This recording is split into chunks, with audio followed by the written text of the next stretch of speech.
ओम वक्रतुंड महाकाय सूर्यकोटि समप्रभ निर्विघ्नं कुरु मे देव सर्व कार्येषु सर्वदा। बुधवार व्रत कथा भगवान गणेश को समर्पित है। इस कथा का पाठ करने मात्र से आपके जीवन में धन, बल, बुद्धि, विद्या की वृद्धि होती है तथा आने वाले सभी संकटों का नाश होता है। इस व्रत को किसी भी महीने की शुक्ल पक्ष के प्रथम बुधवार से प्रारंभ कर सकते हैं। बुधवार के दिन गणेश जी का व्रत, पूजा तथा कथा का पाठ करने से मनवांछित फल की प्राप्ति होती है। प्राचीन काल की बात है। किसी ग्राम में एक साहूकार अपनी पत्नी के साथ रहता था। पति पत्नी दोनों भगवान गणेश की पूजा करते थे और दीनदुखियों की मदद करने के लिए हमेशा तत्पर रहते थे। ईश्वर की कृपा से उनके पास धन धान्य की कोई कमी नहीं थी। कमी थी तो बस एक संतान की। पति पत्नी संतान नहीं होने से दुखी रहते थे। गांव वाले संतान न होने की वजह से उन्हें हमेशा ताने सुनाते थे। पर साहूकार और उसकी पत्नी को ईश्वर पर पूर्ण विश्वास था। ईश्वर जरूर कुछ अच्छा सोच के रखा होगा हमारे लिए। एक बार पति पत्नी मंदिर में गणेश जी के दर्शन पूजा अर्चना करने गए। जब वह पूजा करके बाहर आए तो उन्होंने देखा कि एक बालक मंदिर की सीढ़ियों पर बैठकर रो रहा है। उसके पास किसी को ना देखकर पति पत्नी दोनों बालक के पास गए। बालक को शांत कराया और उसके माता पिता को ढूंढने लगे।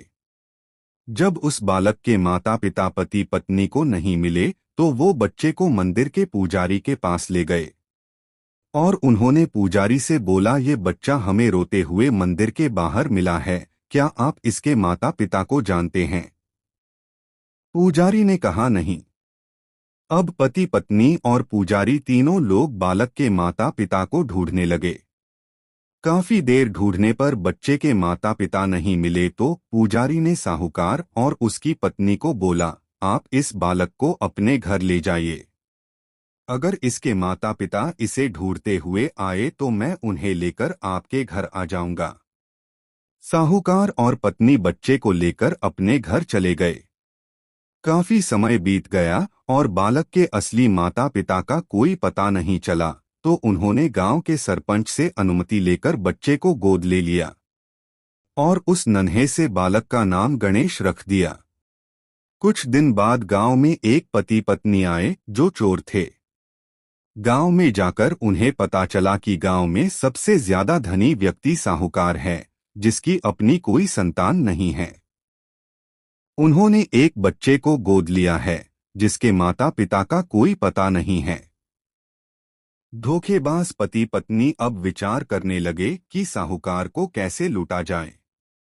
तभी उन्होंने योजना बनाया कि वो उस बच्चे के असली माता पिता बनकर जाएंगे। योजना बनाकर पति पत्नी दोनों मंदिर में जाकर बैठकर रोने लगे। उन्हें रोता देखकर मंदिर के पुजारी आए और उनके रोने का कारण पूछने लगे। पति पत्नी ने बताया कि आज से 4 साल पहले इसी मंदिर में हमारा बच्चा खो गया था। उसे ही याद करके हम रो रहे हैं। तब से हम अपने बच्चे को अलग अलग जगह खोज रहे हैं पर वह हमें कहीं नहीं मिला। पुजारी जी ने बोला, एक बालक है जो उन्हें 4 साल पहले मंदिर की सीढ़ियों पर मिला था। शायद वह आपका ही पुत्र हो। वह बालक गांव के साहूकार के घर पर है।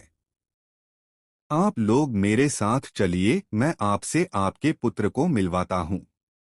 इतना कहकर पुजारी उन दोनों पति पत्नी को लेकर साहूकार के घर चल दिए। वहां जाकर पुजारी जी ने साहूकार को बताया कि गणेश के असली माता पिता मिल गए हैं और वह गणेश को लेने आए हैं। यह सुनते ही साहूकार और उसकी पत्नी दोनों बहुत दुखी हुए, लेकिन उन्होंने गणेश को उसके असली माता पिता को सौंपने के लिए तैयार हो गए। शाम का वक्त था। साहूकार ने उन दोनों पति पत्नी से बोला, आप लोग आज विश्राम करें और कल प्रातःकाल होते ही निकल जाइएगा। यह सुनते ही पति पत्नी दोनों खुश हो गए क्योंकि उन्हें चोरी करने का मौका मिल गया था। रात्रि को जब साहूकार और उसकी पत्नी सोने चले गए तो दोनों पति पत्नी उठे और चोरी करने के लिए तिजोरी को तोड़ने लगे। आवाज सुनकर घर का नौकर जग गया और उसने जाकर देखा तो वही पत्नी पत्नी थे जो खुद को गणेश का माता पिता बता रहे थे। नौकर ने कमरे का दरवाजा बाहर से बंद कर दिया और तेजी से मालिक को बुलाने लगा। आवाज सुनकर साहूकार और उसकी पत्नी दौड़ते हुए आए और चिल्लाने का कारण पूछने लगे। चोर ने बताया कि ये दोनों पति पत्नी तिजोरी से चोरी कर रहे थे। यह सब देखकर वह समझ गए ये दोनों गणेश के माता पिता नहीं, चोर है।